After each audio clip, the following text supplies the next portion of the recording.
All right, welcome back again to the Mockingbird Talk Show with Simon. Have you been enjoying reading To Kill a Mockingbird? How do you feel as the novel is going to reach climax? What does Harper Lee try to say about racism? Simon today will answer your curiosity with Mr. Toby. Welcome back, Mr. Toby. Well, thank you, Simon. It's always nice to see you again. How are you doing? I'm doing great. Audiences have many questions for you to answer, though. Anyway, today we'll discuss an exciting part of the novel before the climax. Let's continue. Before I read audiences' questions, I have a question for you first, Mr. Toby. Sure, give me your question. I remember that in chapter 15, an accident involved James, Scott, and Atticus happened. It was really, really scary. Lee portrayed this accident again through the younger Scott innocent perspective. I feel that Lee wants to reflect something important through this accident. Lee does convey something important with this accident. Um, let's recall what have happened. At the beginning of chapter 15, we know that Tom Robinson was transferred to the county jail in Macomb, and Scout has heard the police officer of Macomb, Heck Tate, was uneasy. He's worried that something would happen. Yeah, they worried that people in the village would break into the jail and lynch Tom Robinson. It was shocking to me that lynching, even at 1930, still exists. I thought it was in like 1800s or something like that. It's sad, but unfortunately, lynching was not considered illegal during 1930s. Even some of it to even some place of China, some place of America today might still have lynching going on in some sunset towns. But we're not going to that. This frequently happened, especially in southern states during that era. That night, Atticus stayed in jail in order to protect Tom Robinson. Along with Mr. Underwood, Jim was also worried about his father. He knew that he could what could possibly happen, so he decided to check out Atticus. Of course, Scout and Dill followed him. And the lynch mob came as expected. And when I read that part, I could even feel the chillness of the environment. It was so intense.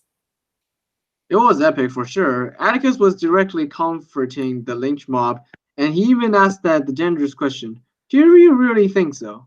Atticus was calm, but his words contained a tremendous amount of energy. And at this time, something even more interesting happened. Yep, I know it. Scott witnessed this, and out of her innocence, he dived into that crowd of people. Atticus showed his trace of panic on his face because of the sudden appearance of his children.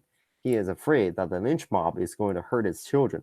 The climate was even more intense. To my surprise, Scott discovered Mr. Cunningham in the middle of the crowd. Why was he in the mob? He even received help from Atticus, and he just forgot about it, and right now he was trying to hurt Atticus.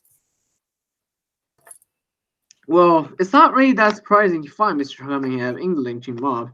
I mean, that's the power of racial discrimination. Mr. Cunningham never takes anything from other people despite his poverty. However, at this moment, he's ready to take life from Tom Robinson. Um, this again proves the fact that racial discrimination can really destroy people's conscience about what's right and what's wrong.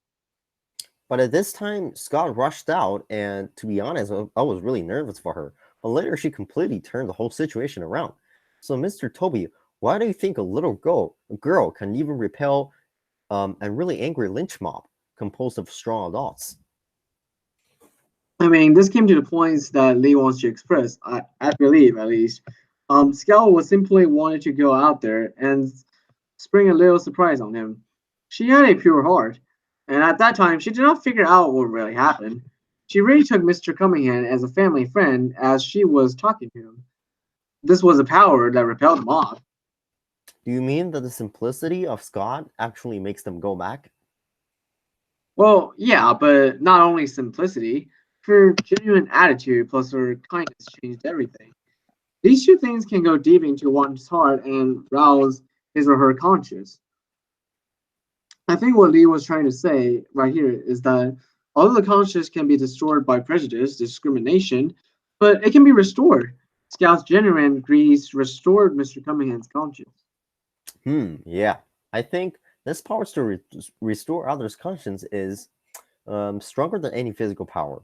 This power truly purifies one's soul. Exactly. Lee was trying to convey a sense of hope because she knows that this power will one day defeat the deep rooted mindset of discrimination. Exactly. So unfortunately, our time is almost up today. Before I close this show, I want to quote a sentence from Atticus. A mob's always made up of people. No matter what, Mr. Cunningham was part of a mob last night, but he was still a man.